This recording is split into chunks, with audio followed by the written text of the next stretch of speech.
नका ते तिने विचारलं का त्याने चालत नाही दर्शन स्त्रियांना दर्शन देत नाहीत बाबा. ती म्हणाली मलाच घ्यायचं नव्हतं पण महाराजांनी घेतलं म्हणून मी नमस्कार करत होते.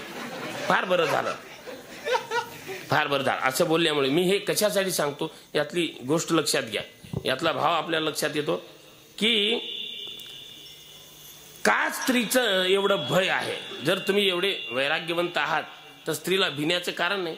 वैराग्य आहे तर भ्यायचं कारण नाही. भीती याची आहे की स्त्री पुढे आली तर जवरी तवरी वैराग्याच्या गोष्टी जव सुंदर वनिता दृष्टी देखील नाही बाप. मला तर असं म्हणायचं की स्त्रीमुळे काम निर्माण होत नाही. आत काम जास्त असेल तर स्त्री गोड वाटायला लागते. ऐका ना, पैसा पाहून लोक जागा होत नाही. आतल्या लोभामुळे पैसा आवडतो हे कारण आहे त्याला. आत लोभच लोभ आहे दाटून भरलेला. बाहेर पैसा दिसला की माणसाला वाटतंय मलाच असलं पाहिजे.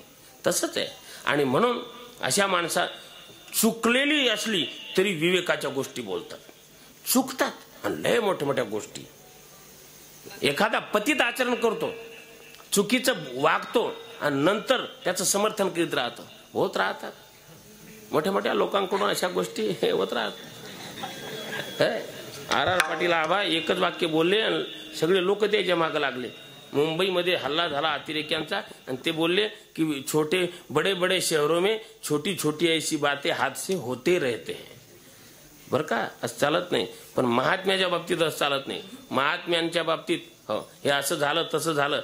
उपेक्षा आणि स्वीकाराच्या पलीकडे महात्मा असतो.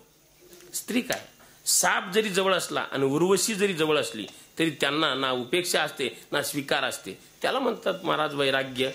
वैराग्य ब्रह्मचर्य असं बळजबरीनं लादायची गोष्ट नाही. मी हे यासाठी सांगितलं की परमार्थ पथामध्ये ह्या अडचणी येतात. अडचणी काय येतात? कारण एकच आहे, मन ताब्यात राहत नाही. मन ताब्यात नाही म्हणून अडचणी. जो मनाला जिंकतो त्याला अडचणी येत नाही. आणि हीच गोष्ट मोठी कठीण आहे. आपण मनाला जेवढे प्रयत्न करू जिंकण्याचे तेवढं मन उत्पात जास्त करतं. जसं तहान लागली, तुम्ही अरण्यामध्ये आहात आणि एखादा पाण्याचा सुंदर प्रवाह आहे, एखाद्या ठिकाणी पाणी साचलेलं आहे पण पाण्यात काही घाण आहे थोडी खाली बुडाशी. तुम्ही त्यात पाय ठेवला ती घाण काढण्यासाठी तर घाण तर कमी होणार नाही पण पाय आत ठेवल्यामुळे ती घाण वर येते. तसं आता ती उठलेली घाण परत जागी कशी बसेल? तर तुम्ही परत प्रयत्न केला तर ती घाण शांत बसणार नाही. उलट ती वर येईल, आणखी माती वर येईल, पानं वर येतील आतली झाडाची. पण जर तुम्हाला धैर्य असेल तुम्ही काठावर बसाल, हळूहळू ते सगळी माती ती धुलीकण खाली बसतील, पानं खाली बसतील. तुम्हाला तिथं बसून राहावं लागेल. तसंच मनाचं आहे. मनाला तुम्ही शांत करण्यासाठी मनामध्ये बुडी मारली, मनाचा ठाव घ्यायचा प्रयत्न केला की मन जास्त उत्पात करतं. आणि तुम्हाला अनुभव आहे, मलाही असा अनुभव येतो की भजनाला जेव्हा सुरुवात होते एरवी विचार फारसे काही येत नाहीत पण मनाला जपाला सुरुवात झाली, भजनाला सुरुवात झाली, पूजेला बसले देवाजवळ की काहीच्या काही विचार येतात. आपण किती प्रयत्न करा की असे विचार नाही आले पाहिजे. देवाविषयी पण विचार येतात की देव असा कसा आहे, या देवानं कपडेच का घातले नसतील. माझ्या डोक्यात असे विचार काही पण येत होते. पण मी आणि हाच प्रश्न अनेक लोक विचारतात आजही. पण याचं सोपं उत्तर, हे उत्तर नंतर वाटतं सोपं. हे असं का होतं याचं कारण आहे, जेव्हा आपण पूजेला बसतो, जेव्हा आपण साधनेला बसतो त्यावेळेला काय होतं की भगवान नामाचा जप असतो, ते देवाच्या विग्रहाचं दर्शन असतं. जेव्हा हा जप व्हायला लागतो तेव्हा आतल्या पापांना हा ध्वनी सहन होत नाही. जसं गावामध्ये कोणी पत्ते खेळतायत एखाद्या घरामध्ये आणि वार्ता मिळाली पोलीस आले पोलीस आले पोलीस आले, तर मग ते पत्ते खेळणारे काही या गल्लीनं, काही दुसऱ्या गल्लीनं, काही तिसऱ्या गल्लीनं असे पळतात आणि सगळ्या गावात गोंधळ होतो. सगळे लोक बाय काय झालं रे, अरे काय झालं, अरे काय, असं होतं की नाही. असं हे काय झालं, पोलीस आले हे शब्द ऐकल्यामुळे. पोलीस जर आले तर हे गुंडे कसे पळतात आणि गावात गोंधळ होतो. तसं देवाचं नाव घेतलं रे घेतलं की आतले सगळे विकार पळायला लागतात.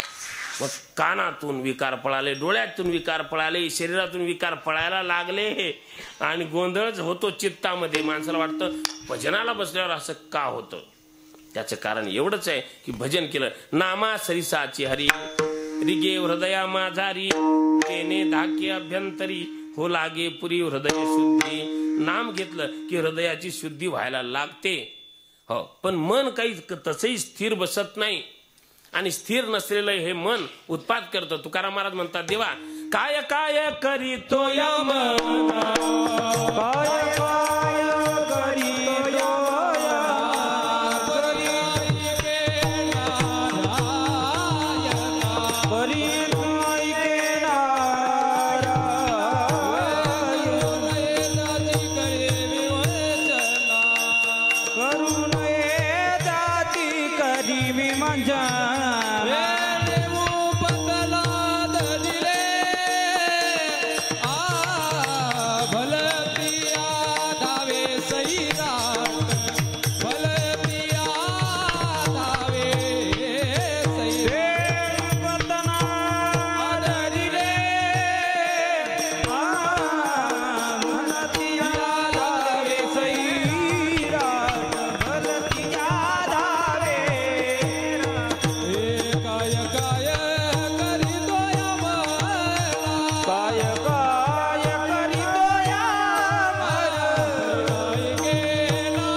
महेश महाराज शुद्ध चालली बर का. वय कमी माणूस प्रगल्भ आहे असे सुज्ञ. प्रमाण महत्वाचं आहे. आता प्रमाणाकडे या. काय काय करीतो या मना परी नाईके नारायणा. मोठे मोठे लोक जे पतनाला जातात त्याचे कारण आहे मन. मन जे आहे चंचलतेमध्ये त्याचा अग्रक्रम आहे. बहुत चंचल चपळ जाता येता न लगे वेळ. प्रमाण खूप आहेत, मोजकी प्रमाण देतो आणि विषयाचं प्रतिपादन करतो. समजा जगद्गुरु तुकाराम महाराज म्हणतात आणि एवढा प्रामाणिकपणा पाहिजे साधकाच्या मध्ये. हे तुकाराम महाराज बोलतायत. आपलं तर असं आहे, आपण परमार्थात आपली फारशी गती नसते, पण आपण बोलताना नाही महाराज आपलं कामच असं आहे, पटत नाही मला ते. बर ठीक आहे, बर आपलं देवदेव करा, देवाचं नाव आपलं काय कमाल आहे. एवढं धाडस कुठून येतं आपल्यामध्ये. कहां से आते हैं लोग असं जे म्हणतात ना. हा, आम्हाला वारकऱ्यामध्ये असे काही दिसले की असं वाक्य माझ्या मुखात येतं, कहां से आते हैं ये तेजस्वी लोग. कुठंच काही मिळ नाही. परमार्थाचं सुतोवाचही झालेलं नाही. आपला आरंभच नाही, ना कुठली साधना, ना कुठला आधार, काही नाही. परमार्थ करताना आपण नेमके कुठपर्यंत आलोत, किती वाटचाल केलेली आहे हेही आपल्याला सांगता येत नाही. ज्ञानाच्या ज्या भूमिका आहेत, 7 भूमिका, ज्यामध्ये शुभेच्छा, सुविचारणा, तनुमानसा, सत्वापत्ती, ऐका ना मावल्यांनो, सत्वापत्ती, असंसक्ती, पदार्था भाविनी आणि तुर्यगा, या 7 ज्ञानाच्या ज्या भूमिका आहेत ह्या फार. तुर्यगा सर्वोच्च भूमिका आहेत. तुर्योगापर्यंत आपण जात नाही आणि जायचं नाही. आपल्याला पहिलीच जरी इच्छा, शुभेच्छा जरी निर्माण झाली तरी पुरे बर का. महेश महाराज, ज्ञानाची जी पहिली भूमिका आहे शुभेच्छा, चांगली इच्छा मनात निर्माण होणं, ही परमार्थाची सुरुवात आहे. इमानदारीनं सांगायचं, आपल्याला सगळ्या शुभेच्छाच होतात का? नाही होत नाही. मला तर होत नाही, तुमचं मला माहित नाही. असं सगळ्यांचं कल्याणच व्हावं, मंगल असं नाही वाटत. आणि हीच तर शुभेच्छा आहे. सुरुवात इथून आहे. चांगल्या इच्छा याला सद्वासना म्हणतात. म्हणून असं माऊली म्हणतात, जे दुर्लभ चराचरी सद्वासना. सद्वासना दुर्लभ आहे.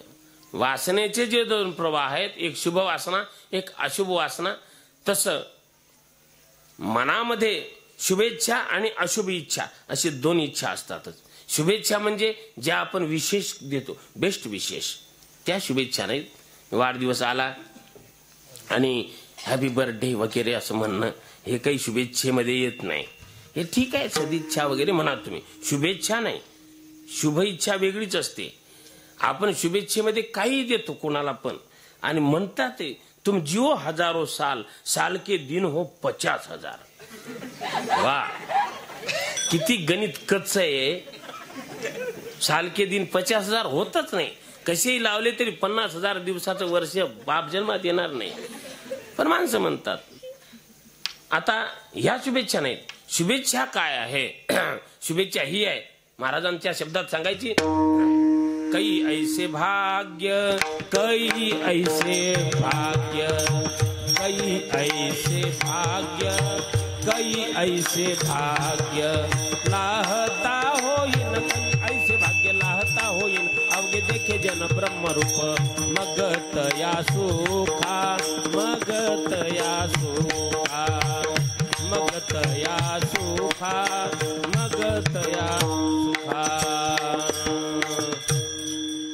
कई ऐसे भाग्य लाहता होईन, अवघे देखे जन ब्रह्मरूप.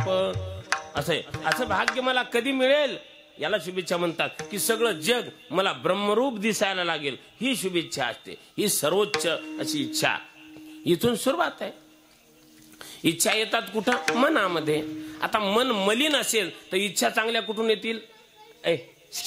हॅलो, जा तिकडं. ऐका ऐका, मनच मलिन असेल तर इच्छा शुभ कशा होतील? एखाद्याने गंध लावला, गंध वाकडा झाला, गंध वाकडा लागला तर गंध पुसून दुसरा लावता येईल. पण कपाळच वाकडं असेल तर गंध किती तुम्ही लावला तरी तो नीट लागणार नाही. आता मनच मलिन आहे तर शुभ इच्छा कशा होतील? म्हणून येत नाहीत. मन चंचल आहे. तुकाराम महाराजांसारखे संत प्रामाणिकपणे सांगतात, देवा काय काय करीतो या मना, माझे मज कळो येती अवगुण, काय करू मन अनावर. देवा माझं मन अनावर आहे. अवगुण कळतात पण मन आवरत नाही. हे फार गरजेचं आहे समजणं. मनाचे दोष कळले पाहिजेत. मन आवरत नाही हे मान्य केलं पाहिजे. आणि हे खरंच आहे, मन आणि बुद्धी यांच्यात सतत भांडण असतं. कसं असतं? सोपं एक उदाहरण आहे. बुद्धी सत्वगुण प्रधान आहे, मन रजोगुण प्रधान आहे. तर मन कामयेश क्रोधयेश रजोगुण समुद्भव महाशनो महापापमा विद्येनमिह वैरिनम. मन हे बंधनालाही कारण आहे आणि मन मोक्षालाही कारण आहे. हे सांगताना योग वासिष्ठामध्ये मन एव मनुष्याणाम कारणम बंध मोक्षयो बंधाय विषयासक्तम मुक्तम निर्विषयम मनः. मन हे बंधालाही कारण आहे आणि मुक्तीलाही कारण आहे. कसं? तर असं कुलूप उघडायला आणि कुलूप लावायला किती किल्ले लागतात? एकच लागते. कुलूप लावायलाही तीच किल्ली आणि कुलूप उघडायलाही तीच किल्ली. तसं मन ही किल्ली अशी आहे जी बंधनही देते आणि मोक्षही देते.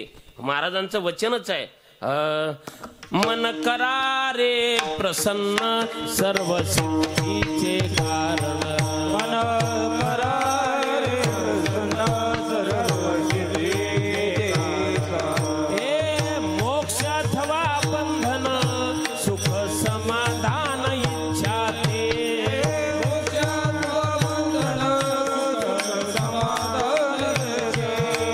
मन करा रे प्रसन्न सर्व सिद्धीचे कारण.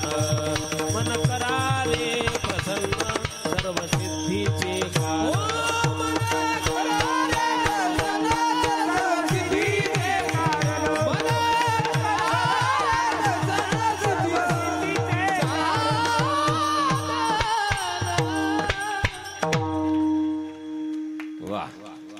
करा रे प्रसन्न, हे तुमच्यासाठी. मन प्रसन्न करा. बंधनाला आणि मुक्तीला तेच कारण होईल. सुख समाधान इच्छा ते किल्ली तीच आहे. गती अधोगती मनाची हे युक्ती. मन लावा एकांती संत संगे. पण मन जे आहे ते स्थिर होत नाही. काही प्रयत्न करा, अशक्यप्राय गोष्ट म्हटलेली आहे. होतं असं की मनामध्ये थोडा आक्रस्ताळेपणा असतो, बुद्धी तो शांत असते. साधं उदाहरण द्यायचं तर शाळेमध्ये दोन पोरं, एक लेकरू असतं शांत आणि दुसरं असतं आगाऊ, आपल्या भाषेत अवकाळी. अवकाळी विदर्भामध्ये आम्ही अवकाळी म्हणतो. तर असे आगाऊ माणसं, आगाऊ पोरं ते चांगल्या पोराला खोटं पाडून टाकतात. भांडण जर झालं तर शाळेमध्ये मारतं हे विचित्र पोरग त्या चांगल्या पोराला, आणि ते नाव सांगतं गुरुजीला की गुरुजी याने मला मारलं. तर ज्याने मारलंय तो आगाऊ माणूस, तो पोरगा काय म्हणतो, नाही गुरुजी नाही, शपथ मी काय नाव सांगतो का, मारी मी. असं केलंय त्याने सगळा राडा, पण नाव त्या पोरावरच येतं पुन्हा. तो म्हणतो नाही सर मी